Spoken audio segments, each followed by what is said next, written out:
Ito na. Jowa, hindi ko na pasensya na. Tang ina mo. Pasensya mo lahat ng dahilan mo. Kinakabahan lang talaga ako. Wala pakialam sa nararamdaman mo. Hindi mo kakausapin yung anak ko ng gano'n. Hindi mo kausapin yung anak ko. Tang ina, tingin mo yun tayo sira. Sira tayo, tang ina mo. Pasensya na. Tang ina mo.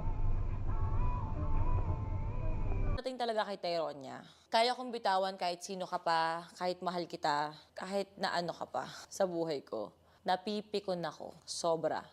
Ilang beses na kita kinausap? Ilang beses? Ah, hindi. Sinabi mo rin yan last time. Totoo na talaga yan? So, kailan yung mga peke? Yung mga nakaraan. So, peke yun? Hindi siya peke, Jowa. Totoo rin yun. O, ba't ako maniniwala sa'yo? Ilang beses na sinabi, totoo yan? Magstay ka dyan. Alis kami ng anak ko.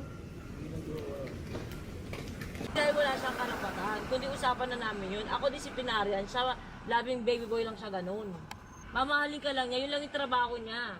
Walang araw na hindi ka tanong niya, ganito ganyan, tanong niya. Nagreklamo ka? Magmahal ka ng single, yung wala pang anak. Napakadalibis, ang dami na lawis. Sikat ka naman eh. Sikat ka na, kaya mo na yan. Ikaw lang naman nagpo-push away. Hindi naman nakaalis eh. Ako?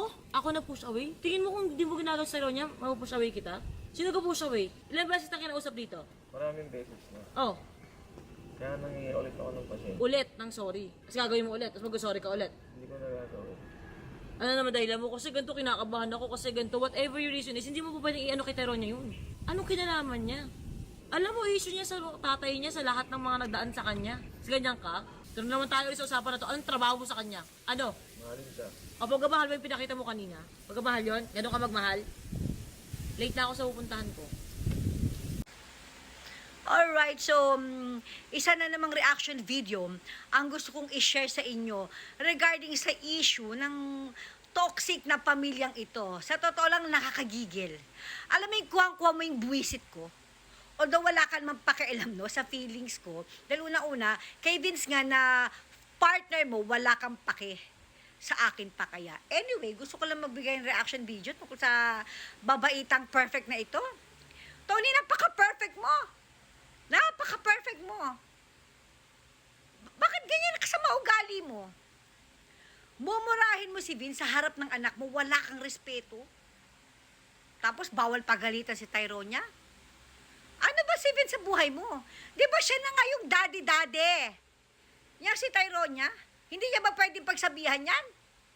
Ang trabaho niya lang, mamahalin niya lang si Tyronia. Kaya nga niya pinagsasabi si Tyronia kasi mahal niya yung batang yan. Sa kabila ng kasamaan ng ugali ng batang yan, dahil sumasama ng ugali dahil sa nakikita sa paligid niya eh. Nakukuha ni Tyronia yung ugali yung mga mga toxic. Di ba? Hindi siya pwede pagalitan. Mahal ni Vince si Tyronia, kaya nga niya napagsasabihan lalo na kung meron itong mali. Anong masama dyan? Sasabihin mo pa sa kanya, hindi niya anak si Tyronia? Huwag mo rin siyang bigyan ng daddy duties. Okay?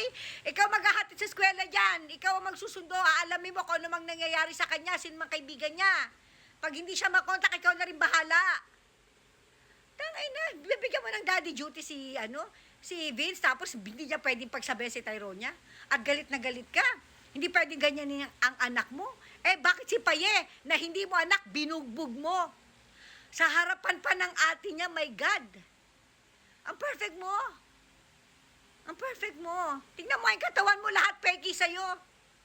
Kaya naglalayasan yung mga nasa Toro family dahil sa sama na ugali mo.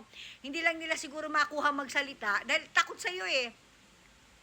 Apaka-toxic mo, wag mong abusin ang mga tao sa paligid mo.